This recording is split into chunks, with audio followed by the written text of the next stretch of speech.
نو په لار یو ځل روان دی کور ته نږدې شو نو یو سړی ورپسې راغی دې مولیانو باندې خو خلک نخرې هم کوي که نه سړی ورته ملا صاحب له غوندې ودرېږه امام صاحب ورته ودرېده هسې وي تا نه یو تپوس کوم ستا خو پلار بله ورځ وفات شوی دی وی یو مور خو دې کونډه ده وی یو وی دا مور دې باندې نه په نکاح کې نه ما ته په نکاح که اوهو دا خبره خو دې تا ته ما ته څوک وکړي دې پیغور نه خورې خدای ما او تا وساتي دا د غوښتو دا طریقې او مور غواړي زوی نه غواړي اوس که ما غوندې سړی وي که نه ګوټ پوټ به دا بشریانو جد کړی و دې به مې ولې سر نه را پرېښې نو بس ولېږه چې غونډ د اخرت ته په یو منټ کې ورسوم چې داسې غم دله راوبروم چې یاد وساتې ویلي چې تاسو ته څوک دا خبره وبکي د زندګۍ ټول عمر کې دا خبره درته څوک وکړي والله چې سر وله مات کې چې ستا مور کونډه ده او پلار دې مړ دی او ما ته په نکاح کا امام صاحب ډېر حلیم دې بس یو بله واقع ذهن کې راله یو ورځ راغې د غرمې اوده شو او غرمې ګرمې بره بالخانه کې چت کې اوده شو یو سړي ور وډباو حالانکې د شریعت او د دین مسله دا ده چې چا سره ملاقات کې د هغه د ملاقات وخت ته به ګورې بیټې مه به نه ورځئ د هغه لحاظ به ساتئ د کوربه زه وایم چې خلک وایي د میلمه حق دی بلکل حدیثو کې ثابته ده خو د کوربه خیال به هم ساتئ د کوربه به هم دا نه چې اوس د شپې په 2 بجې ورځې او دروازه ډبې او ملا صاحب خو ماله راونوت ولې پوی کې مې بېګا چرګه پروت و چې څو بورقې ترې وباسم هلکه چرګې پسې د خدای چرګ کا اوس ته نیمه شپه ملا را پاسې او که راونه ځي نه که نه اوس یې سړی شوی دی اوس موږ له چته راوځي نو تا خو اوسه پورې کمپیوټر ته ناست یو ټي وي دی کته نو اوس ملا صاحب اوزګار دی زه دا موبایل د شپې بندوم دې مخکې شپو کې یو د الله نه کلاو پاتې شوی و 11 نیمې په کم 12 بجې وټنګېد هېر شوی مې خدای پاکه څوک دی چې مې روچت کې یو سړی وي جي ته مې لکه د خوبه وویستې مې نه زه تا ته ویښ نخت چغ ناست یم مې دا د خوب وخت دی د خدای بنده هغه وایي ګنده رښتیا وایي وی د مسلې تپوس مې رانه کو مې ګړی سره شته وي او مې څو بجې لاول خو د بجو تپوس کوم وي په کم 12 مې د ورځې که د شپې یا داسې لږ غوندې پوه شو وی معافي غواړم جي مې ته حجره کې ناست وې بیټک کې ناست وې او ګپ شپ په دې لګاو یا به تاش کو یا به دې لډو کوله او اوس ملا صاحب درته یاد شو مې وکیل نه په دې وخت کې تپوس وکړې ډاکټر ته په دې وخت کې ټلیفون وکړې چې دا مازدیګر دی وایي که نه وایي مولیان خو ښه خلک دي به هر کیف د کوربه خیال به ساتې د ورو امام صاحب بره اوده دی غریب او خولې پې ماتې دي پکې ایئر کنډیشن خو شته دی نه وله راکوشو چې راکوشو ګرمي ده مونځ شوې 2 نیمې بجې دي غرمه ده برخوردار خیر دی څنګه رالی یاره جي دې یو مسلې تپوس مې کوم هوا یې څه مسله وه وی ارانه یېره شوه مسله یېره شوه یاده مې وه خو یېره شوه ورېږه سوچ کوم یاره جي دې وخت کې مې ذهن ته نه راځي امام صاحب ورته په خوږه پسته وي ښه بچې چې ده کله درته یاده شي بیا راشي امام صاحب بره بیا کوټې ته وخته چې کوټې ته وخته لږ ساعت تېر شو اوده شو سترګې بیا ورلې بیا ور وډبېده اوهو او دا کچا خوب نه چې سړی وباسي ماشاءالله دی بیا راکوشو چې راشکوشو دروازه کلو کو بیا هغه سړی ولاړ دی وی چې هغه مسله مې یاده شوه نو بیا رالم ښه وایه اوسه پورې خو مې یاده وه په دې لاره خو رانه بیا یېره شوه رښتیا ووایه چې تا سره څوک دا کار وکړي زه جلبه ورسره کې مخ برشید جان والا معامله به هغه لوبه به ښه ده بچې چې بیا دې کله یاده شي نو بیا راشه بیا لاړ اوس سړی ښه څوکۍ ته ولاړ دی چې لږ ساعت تېر شو او بیا اوده شو بیا دروازه وواله امام صاحب بیا وله راکوشو چې راکوشو ورته څنګه بیا هغه ولاړ دی بچې څنګه وی چې هغه مسله مې یاده شوه ښه وایه څه مسله ده وی مسله دا ده چې یاره د انسان د لوی او د سماتې دا خوب دی او که تریخ دی مثلا ناشنا مسله ده لوی او د سماتې خوب دی که تریخ دی نو که ما ته ویلې وې که نه نو ما به ورته څه وې ما به د ټټۍ ته ننوځه او ښه مضبوطه دماکه وکړه لوی او د سماتې ښه ډېر وکړه او بیا وسکه مونږ ته به عمل ووې اوس دې خبرې خو بهله جواب یې مناسب امام صاحب ورته سوی بچی چې تازه نو خوږ دی او چې اوچ شي نو بیا تریخ دی. تازه نو خوږ دی او چې اوچ شي نو تریخ دی. سړی ورته سوی وی تا سکلی دی. بس څومره سپک الفاظ. هغه انسان ته دا سپک الفاظ وایي، هغه انسان ته چې کوم انسان ټوله ورځ د رسول الله مبارک په حدیثو کې مصروف دی. هغه انسان پورې دا ټوکه کوي چې کوم انسان نظر ټوله ورځ د رسول الله مبارک په حدیثو کې او د قرآن په استخراج د مسایلو کې دی. هغه انسان سره دا کرتب کیږي چې کوم انسان ټوله شپه خپل رب سره جړاګانې کوي. دا سوچ مونږ نشته. مونږ قدر کوو خو د موټر قدر کوو، مونږ قدر کوو خو د بنګلې قدر کوو، مونږ قدر کوو خو د جایداد قدر کوو، مونږ قدر کوو خو د کارخانې قدر کوو. کوو د مسلمان د قدر نه دی خدای نه منې کوي، خو قدر د پټکي مو کا. هلکه خبره ټیک کوم که غلطه کوم؟ قدر د هغه چا وکړه چې د چا په سینه کې د الله قرآن پروت دی. ولې رسول الله مبارک دغه انسان متعلق وایي چې زما په امت کې بهترین خلک دوه ډلې دي، یو هغه چې سینه کې د خدای قرآن پروت دی، بل هغه چې د شپې نور خلک ودي او دی الله ته ودرېږي په سلګو سلګو ورته جاړي. امام ابو حنیفه کې دا دواړه پراته دي. د قرآن حافظ هم د سینه کې د قرآن الفاظ هم پراته دي، د قرآن علم هم سینه کې پروت دی، او د شپې جړا هم په سترګو کې او په زړه کې پرته ده. بیبي یې وایي بیبي چې کله به تهجد وکړل نو قبلې ته به مخ کړئ. منظر مې اوس هم په سترګو کې دی. بیبي یې وایي د امام ابو حنیفه رحمت الله علیه بیبي نو قبلې ته به مخ کړئ نو اوږده ږیره وه او تکه سپینه وه، نو هغه ږیره به یې داسې د لاسو کې ونیوه او په چغو چغو په سلګو سلګو به په جړا شو او یا الله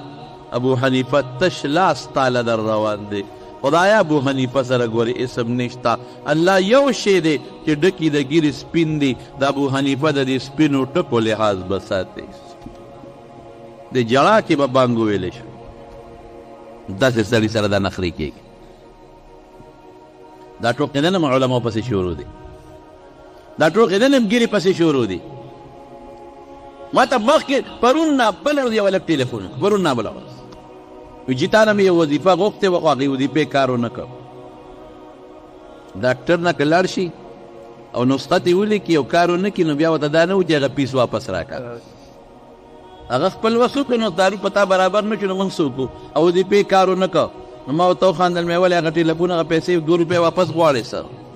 نه نه نه نه وی دا مطلب مې نه دی که بله راته وښیې مې څه دپاره ما نه خو یېره ده یاره وي چې مور مې چا کرم ځي نو خلک ورته وایي چې ستا زوی شیخ کوړې دې لور نه ورکړو. څونه سپک لفظ. دا هم نه چې ګیرې ده په مخ، دا هم نه چې شیخ دی، څه ورته وایي؟ شیخ کوړې ګیرې استهزا. بشیره په قلار کښېنه، ښځې نشته، په ارام کښېنه. شیخانو له څو ګیرې ښځې ورکوي، چا شیخ کوړې ګیرې استهزا. دا چڼې دی چڼې. مولانا بي جګر صاحب به دا خبره کوله، دا چڼې مڼې چڼې مڼې، دا چڼې مڼې مې د هغه نه اورېدلې. ولې دا مونږ کوم طرف ته لاړو؟ تاسو ټولو نه په شریکه یو تپوس کوم جواب به راکوئ. دا ژوند مونږ له چا راکړی دی؟ شوق سره جواب غواړم. ژوند چا راکړی دی؟ مرګ د چا لاس کې دی؟ چې چا راکړی دی؟ عزت چا راکړی دی؟ ذلت د چا لاس کې دی؟ روغ صحت چا راکړی دی؟ بیماري د چا لاس کې ده؟ نو ولې د خدای کور ټوکې کوو؟ زما دوست ته چې څوک سپک بولي دا ما ته سپک کتل. د خدای دوستانو سره ولې اشنایي نه جوړی؟ د خدای دوستانو پسې سپک ولې ګورې؟ مدرسې پسې کنځل ولې کې؟ علماو پسې سپک ولې ګورې؟ خدای نه نه یارېږې؟ الله وړې بدي کې مه کوه مه کوه مه کوه، ظلم مه کوه، ظلم زیاتې مه کوه. نو حضرت امام ابو حنیفه دغه سړی دی، دغه سړی ټوله شپه خدای ته جړه. نا سړی ورته څه وایي؟ وی تا سکلی دي؟ امام صاحب ورته نه بچې ما خو نه دي سکلی، خو دا چې تازه نو مچان پې بنګېږي او مچ خوب شي له راځي نو معلومیږي دا چې دا شیخ خوب دی، او چې کله اوچ شي نو مچان بیا نه راځي ورته، نو معلومیږي دا چې بیا خوند بدل شي. سړی فوراً ممکن ده چې خدای نیولې وي خو چل یې وکړه زر امام صاحب کو باندې لاس کېښود معافي غواړم جی معافي غواړم خو تاوان دې راله راکړه ډېر لوی تاوان دې راله راکړه بچې ما دله څنګه تاوان راکړه وی دا د یو جومات کې ناستو نو په دې باندې باسو چې امام ابو حنیفه ډېر صابر سړی دی او که سفیان ثوري ډېر صابر سړی دی نو ما وی ډېر صابر دی بل ملګري وی نه امام ابو حنیفه صابر دی ما وی ګورو چې صابر دی او که دی زه معلومات کوم نو که امام ابو حنیفه صابر چې دومره پیسې به درکوم او که هغه سفیان ثوري ډېر صابر و ته به راکې نو اکشې تا وګټه ته ډېر صابر وختې انعام مې بیله او معافي غواړم معافي غواړم تاله ډېر تکلیف ما درکړ تا د ډېر سپکې ما ووې په دې مقصد دپاره مې قمقلي بعضې خلک ګري په بله طریقه هم دا معلومات کیدی شو معافي غواړم صابر ډېر زیات بهر کې هغه سړی راغی امام صاحب ته څه وایي وی مور دې کونډه ده او پلار دې مړ دی نو که ما دې په نکاح راکړه امام صاحب وایي الحمدلله ای د خدای حمد به په سخته کې هم هلې او پراته کې به هم اخلي داسې ده که نه ده الحمدلله چې زما د مور دپاره رشته راله ګوره خفه دې لکې خو دقه یې وي د خولې نه وختل الحمدلله چې زما مور له رشته راله او ورته وایي عدت یې تېر دی هغه سړی ورته وایي او دې مې ورته وایي چې یاره دا مې مور ویلي چې مور دې ډېره ښکلې هم ده خاوند پلار دې مړ دی عدت دې هم د مور تېر شوی دی او مور دې ډېره ښکلې هم ده اورېدلې دي نو که ما له دې په نکاح کړه وی الحمدلله چې مور له رشته راله خو بچې اختیار خو زما نه د مور دی نو ورځم تپوس دې کوم کړی وي درته په نکاح کړو خو چې امام صاحب قدم واغېسته دې سړي په دې خېټه دړ شو او چغې کړې اوهو خېټه مې درد ده او لاندې اقه ځای پرېوت ساتې وده من عاد لي وليا فقد آذنته بالحرب رسول الله مبارک فرمائی چې زما دوست سره دشمنه کې ما طرف نه اعلان جنگ الله وی حدیث قدسی دی الله وی حدیث قدسی دی ترمذی کی حدیث تے کہ زما دوست سره جنگ کې الله وی اعلان جنگ ما د طرف نه اعلان دی تا ته د جنگ او د خدای جنگ بیا داسې جنگ نه قسم په خدای که د خدای د یو ګوډ ماشي مقابله هم څوک وکړي نمرود ته ګوره ډینګي ویرس ته دی وګوره ډینګي ویرس ته ټول لاور یې په مخ اغشتی و لاور هغه جنکۍ چې بربنډې به ګرځېدې بورقې شاټ شوې د یو ماشي مقابله چا نه شو که کولی شي نه شي کول په یو غاښ دې دړ راشي والله چې څونه چغې وی یو سړی ما ته وي ډېره موده مخکې ما ته وي چې جي غاښ مې خوږېږي او هغه بوډا سړی و غاښ خوږېږي نو مې نور ته څه غواړئ د څو کال وي 100 کاله په دې غاښ تا لکه د میچن د دنیا خوراکونه مې زده کړل او دې خوړل بس یې که نیکبخت 100 کاله یې دله غنم مې زده کړل ډوډۍ دله مې زده کړه سیوان یې دله مې زده کړل غوزان او بادام دې پې مې زده کړل نو مې د میچنې پل خو چې یو 6 میاشتې استعمال شي یا د جرندې پل نو خلک یې لرې کې بله ورته واچوي نو 100 کاله دې پې په منونو پټنونو رزق مې زده کړه او خېټې ته دې وښودن نه کړه ته لا بیا د خدای شکر نه ادا کوې خدای موږ سره څونه ښه کړي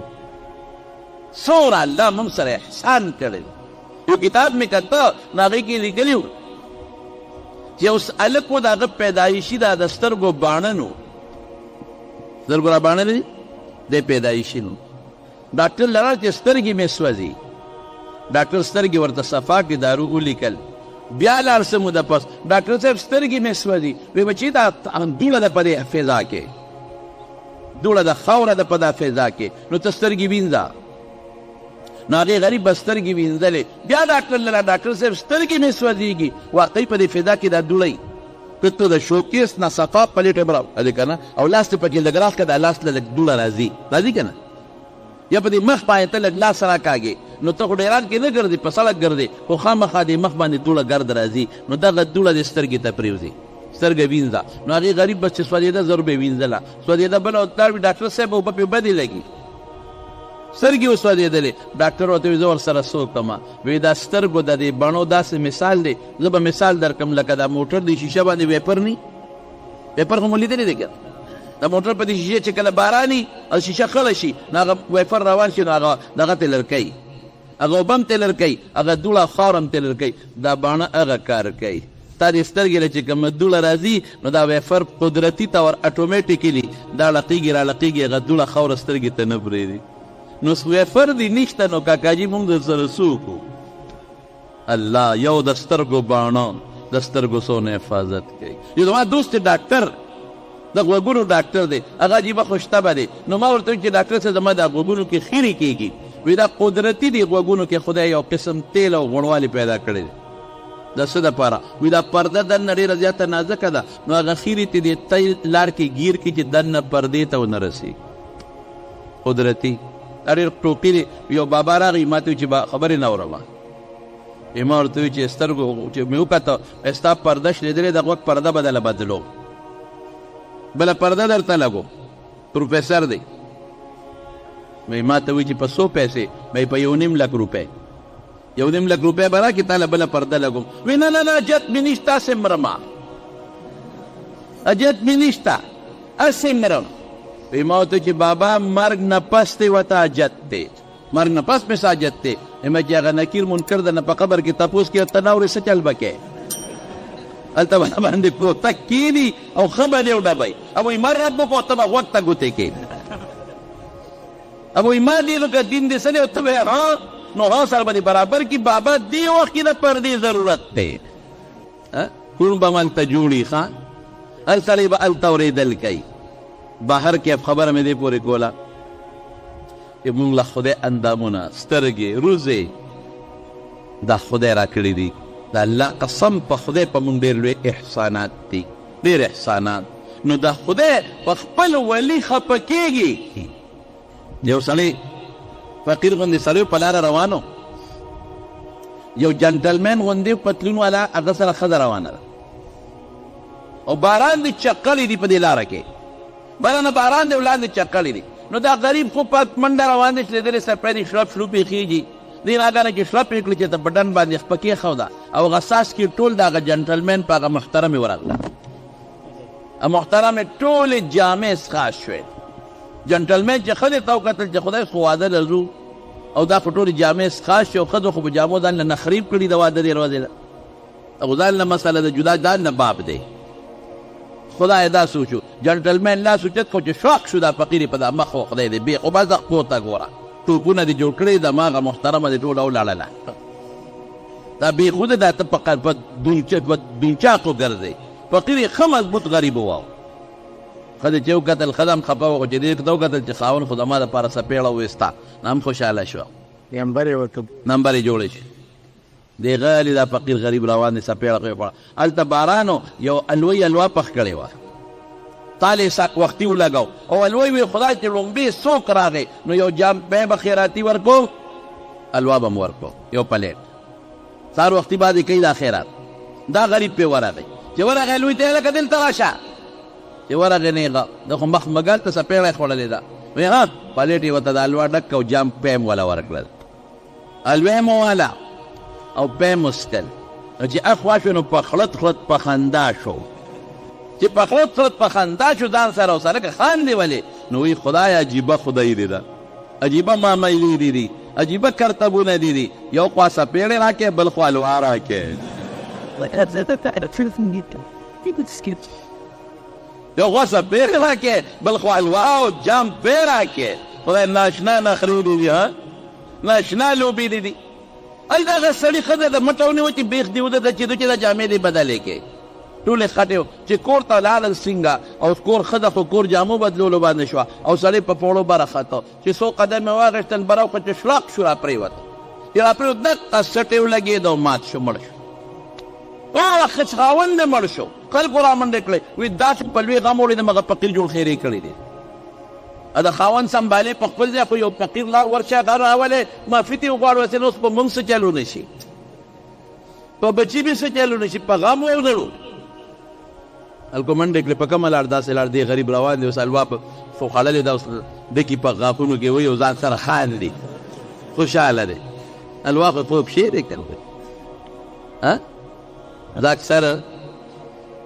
د خپلو شاګردانو ته وایم چې رښتیا خبرې الوا ټوله تاسو خوړو بدنام پې موږ یو مولا پې بدنام او جګړه پې والله دوی کوي ما په یو فنکشن کې ولیدل، په فنکشن کې مونږ خو ښه مزېدار ورته کینو او یو شاګرد ورولېږو نو هر سره لرلو ښه په اطمینان یې وخورو او دا خلق لکه د خرو د حیواناتو ورپسې منډې وی. نو یو مې پکې ولیده چې هغه دلته په کاسه کې وریجې مچولې دي، غوښه یې مچولې ده او د پاسې پې دومره تلواره ده چې څوک رانه شی خلاص نه کړي، د پاسې پې پیرني مچولې ده. هلکه داسې مولوي صاحب ښه چې دا شی خلاص نه شي. نو وختي دا فکر مې ښه په واده کې الوا وي که نه، نو په واده کې یو یا دوه یا درې مولیان او باقي ټول تاسو یې وخورئ، تاسو او بدنام مولا. او ما خو خپلو شاګردانو ته ویلي دي چې کوم ځای درته چا الوا درکړه او پلیټ ته خلاص نه که ما به نه بخلې، اخیره پورې به شي ځای ته رسئ چې په ګوتې وساتئ. ولې هسې م پې بدنامي نو کمبخته ولې نه خورئ؟ که لږه وخورئ خلک وایي مولا اخلاق وکړه خوره. او زه کله وایم په دې الوا کې خوراک کې زمونږ ثواب کېږي او ستاسو پکې نه کېږي. نو زما یو ملګری دی هغه وایي ګوره ځان درته ترخز وواله خو یو الوا د ستا ثواب کېږي او زما نه کېږي، ولې څه جال دی پکې؟ مې ګوره ته د سویټ ډش په نیت خورئ، د عظمې په نیت یې خورئ. او زه چې خورم یې په دې نیت خورم چې کان رسول الله صلی الله علیه وسلم یحب الحلوه والعسل، د حضور پاک الوا خوښه و شاتې خوښ و. نو دې د پیغمبر د خوښې په نیت خورم ځکه زما ثواب کېږي. نه پس که شات خورئ او که الوا خورئ نیت په څه کوئ؟ دا د حضور پاک خوښه. قسم په الله حضرت انس رضی الله تعالی عنه هغه یو ځل مو روټۍ خوړله، روټۍ کې د کدو ډکرې پرتې دي، د کدو وی رسول الله مبارکه د کدو ډکرې خوښې وې روچتولې وه. نو چې زه پوه شم چې دا پرې خوښې دي نو ما به د خپلې مخې نه د کدو ډکرې راغېښتې او د حضور پاک مخې ته به مې کېښودې. وی قسم په خدای چې هغې نه پس مې کدو ډېر زیات خوښ دی. دا زموږ علما لیکي چې د رسول الله مبارک د عادیاتو اتباع دا زموږ دپاره سنت ده. نه سړی ورپسې لاړه وي ته کاکاجي دلته راشه او ځان سره خاندي چې خدای سپېړې م خورم الوا م خورم، سپېړې م خورم او ګرم پی م خورم، ځان سره خاندي. سړی لاړ وي دلته راشه وي دغه سړي ته تک ته چا ووالې وي یو وي خیرې دې ورته وکړئ. سړی خو مړ شو، وي ما خو خیرې نه دي، وي نه نه درته څه نه وایي ما تیده نه غواړي، وي ما نه څه نه غواړي، خیرې دې وکړئ. وی قسم په خدای که خیرې مې کړي. وی سړی ولې مړ شو؟ وی سړی ځکه مړ شو چې زه د خدای دوست وم. د چا دوست و؟ د الله. زه والم دې سړي او زه د خدای دوست یم. نو الله په خپل دوستانو خفه کېږي. د ما له سپېړه راکړه خدای هغه له سپېړه ورکړه که نه، خو د ده سپېړه هغه وه چې د ما مخې لږ سور کړ او د خدای سپېړه هغه ده چې هغه یې زوړ فندار ته ورسوه. بلې من عاد لي ولیا فقد آذنته بالحرب. علماء سره مینه کوي، علماء سره محبت ساتي، علماء سره قدر کوي، د علماء لاسونه ښکل کوي، د علماء پټکي ښکل کوي، علماء نه دعاګانې وغواړئ، خپله ډوډۍ پې وخورئ. ستا ډوډۍ چې که ملا کمه وخوړه قسم په خدای دا برکتي ډوډۍ ده. واده پې خپل خشته کا سارې دعا لره، مړې پې خپل خشته کا دعا لره وغواړه، کور په خپل ډولې کا چې دې جوړ کړو ستا جراشه دې کې پټې دعا وکړه. ایرونو دا مشران دلته ناست دي، پخوا به خلکو داسې کول که به یې نه کول. کور به یې جوړ کړه نو طالبان او عالمان به یې راوستل نو پکې به یې ختم هم وکړو، ډوډۍ به یې پرې وخوړله او هغوی به د دعاګانې مکړل. مقدمه و دا چل به یې کو، که بیمار او نظر به یې پکې ختم په عالمان به یې راوستل. شی ختم شو، اوس هغه څیز پسې څوک نه دي. نو پیسه شته خو برکت نشته، دولت شته خو ټینشن ختم نه شو. اما خلک وزګار ناست او پیسه نه وه خو سکون او اطمینان. علماء سره مینه او بچو نه عالمان جوړ کړئ،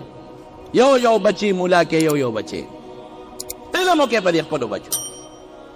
لوړه عالمان یې کړئ، دیني مدرسو کې داخله کړئ او دعوه نمالې بار کړئ او حافظان یې کړئ. او دې څه وایي یې ډوډۍ به د کمي رزق په د کم ځای نه وي. نو زه وایم چې روزي د چا په لاس کې ده؟ وایه شوق سره وایه روزي د چا لاس کې ده؟ زما قسم په خدای چې علم پرې وکړي خدای به ښکلې ډوډۍ ورکړي. سپوله خدای ورکوي، سپوله خنجرانو له خدای د هغوی مناسب ورکوي،